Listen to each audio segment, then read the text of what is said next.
ఒక చిన్న కార్యక్రమం చేయాలంటే, మన ఇంట్లో చిన్న కార్యక్రమం చేయాలంటే పర్లేదండి.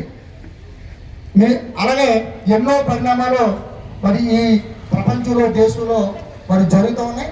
అందుకోసం పెద్దలు కూడా వచ్చి ఉన్నారు కాబట్టి కొద్ది క్షణాల్లో టైం కూడా చేస్తారనేసి మీరందరికీ పేరు పేరున మరి సిపిఐఎం న్యూ డెమోక్రసీ పార్టీ మరి జిల్లా ఉమ్మడి తూర్పుగోదావరి తర్వాత ఈరోజు సమాజాన్ని చూస్తే ఒకవైపు కోట్లు కొల్లగొట్టేటువంటి దోబీ వర్గాలు, కూటికి లేనటువంటి శ్రామిక వర్గాలు వేరవుతూ ఉన్నాయి.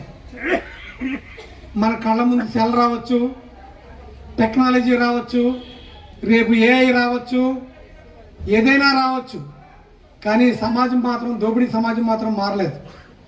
అంటే ఒక మనిషి దోచుకునే సమాజం మారలేదు. పరంజ్యోతి గారి ఆశయం అయితేనేమి, సిపిఎంఎల్ న్యూ డెమోక్రసీ పార్టీ ఆశయం అయితేనేమి, ఆశయం ఏంటంటే ఒక మనిషి దోచుకునే దోపిడీ సమాజం సమసిపోవాలి, ఉండకూడదు. ఆకలితో కొద్దిమంది ఉంటే ఆస్తులు కూడబెట్టుకుని కొద్దిమంది ఉండకూడదు.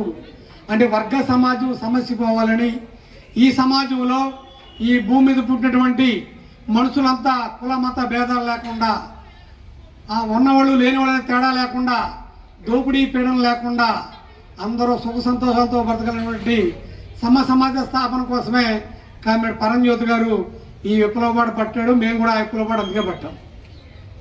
విప్లవం అంటే ఒక వర్గం ఇంకొక వర్గాన్ని కూల్చి రాజ్యాధికారంగా రావడం. ఇవాళ మనం చూస్తూ ఉన్నాం. ఇప్పుడు మనం బ్రిటిష్ వారిని ఈ దేశం నుంచి తవరేసిన తర్వాత 77 సంవత్సరాల స్వతంత్రం వచ్చిందని మనం జెండా ఎగరేసు సంకలు ఎగరేసుకుంటా ఉన్నాం. కానీ ఈ సమాజంలో ఉన్నటువంటి పేదరికానికి, దరిద్రానికి, నిరుద్యోగానికి, ఆకలి చావులకి, వీటన్నిటికీ సమాధానం చెప్పేవాళ్ళు ఎవరూ లేరు. ప్రభుత్వాలు మారుస్తున్నాం, వాళ్ళని గద్దె దించుతున్నాం, కూడా గద్దె ఎక్కుతున్నాం. ఏ గద్దె ఎక్కినా ఎవరి గద్దెని ఎక్కినా ఈ సమాజం మాత్రం మారలేదని నేను చెప్పదలుచుకున్నాను. కొన్ని పథకాలు పక్కన పెడితే, కొన్ని సంక్షేమ పథకాలు పక్కన పెడితే తీస్తే ఏముందంటే ఏమీ లేదు, మామూలుగా ఉంది సమాజం. ఉన్నవాడుగానే ఉన్నాడు, లేనివాడు ఇంకా నాన్నడికి దిగజారిపోతూ ఉన్నాడు. పనులు లేక గ్రామ ప్రాంతాలను ఖాళీ చేసి పట్టణ ప్రాంతాలకు వలస వెళ్ళిపోతూ ఉన్నారు. ఆత్మహత్యలు చేసుకుంటా ఉన్నారు బతకలేక. అప్పులు తెచ్చలేక ఆత్మహత్యలు చేసుకుంటా ఉన్నారు. చదువుకున్న ఉద్యోగం లేదు. ఈ దేశంలో ఈరోజు ఈ పళంగా చూస్తే ఆకాశంలో సగం మనం అన్న, సమాజంలో సగం మనం అన్న మహిళలకి ఈరోజు స్వేచ్ఛ లేదు. 137 మంది ప్రతి రోజుకి చనిపోతూ ఉన్నారు మహిళలు, ఆత్మహత్యలు చేసుకుంటా ఉన్నారు. 47 మంది విద్యార్థులు చదువులు భారమై ఉద్యోగాలు రాక చనిపోతూ ఉన్నారు. ఈ సమాజం మారిందంటే ఏం మారలేదు. టెక్నాలజీ మారింది, పరిస్థితులు మారినాయి.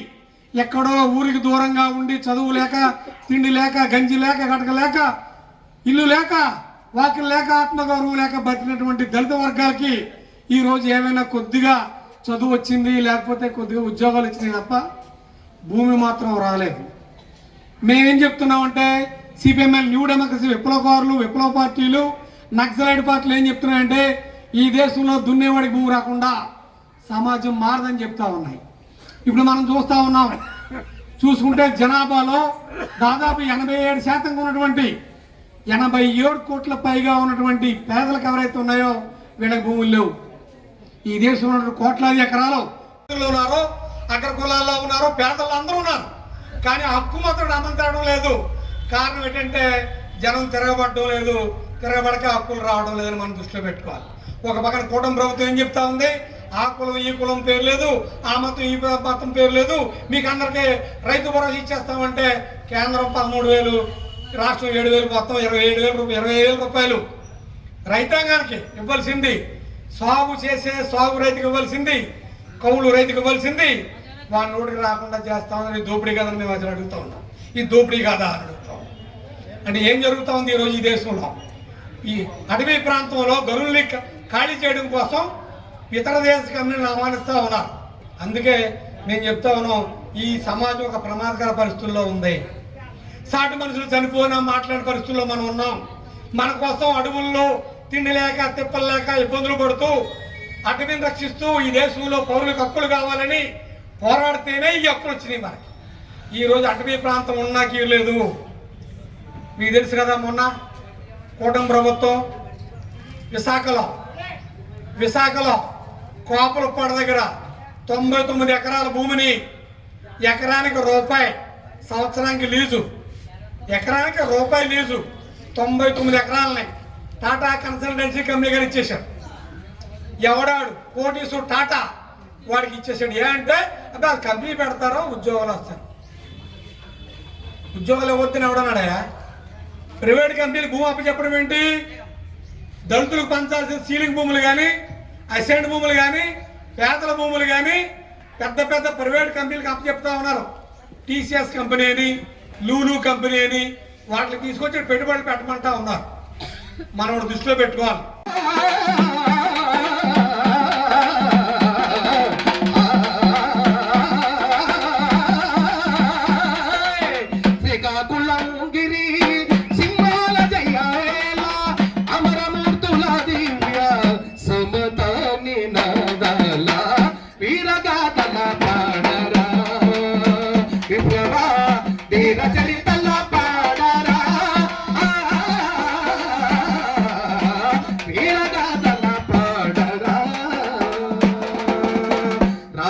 రసయానిలో బతుల చంపాల, రామన రసయానిలో బతుల చంపాల, చాగంటి భాస్కరుల త్యాగి నిర్మల బాల, చాగంటి భాస్కరుల త్యాగి నిర్మల బాల, గణపతుల దళపతుల కైలాస నాదాల,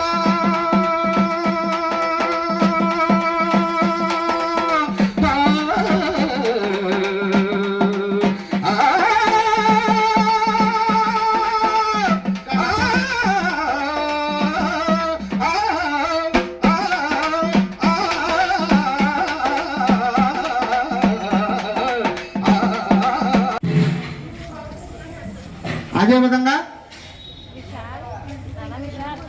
గుర్రాల పరంజ్యోతి గారు మరి సత్యమైనటువంటి దయమైన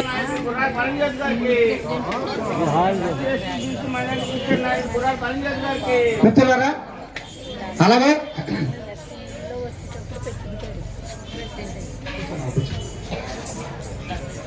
అదేవిధంగా బీసీ సంఘం నాయకులు, రాష్ట్ర నాయకులు మన వాసంశెట్టి శ్యామ్ గారు, అలాగే శ్రీనివాస్ శ్యామ్ గారిని కూడా వేదిక రాజుగా కూర్చున్నాం. జైభీం సంక్షేమ సేవా సంఘం మరి ద్రాక్షర్మ అధ్యక్షులు ఉప శ్రీనివాస్ కూడా వేదిక రావాల్సిందిగా కోరుతున్నాం. అదేవిధంగా వెంకటేపాలు మరి గ్రామ సర్పంచ్ గారు అయినటువంటి ఎల్లమిల్లి సతీష్ కుమార్ అక్క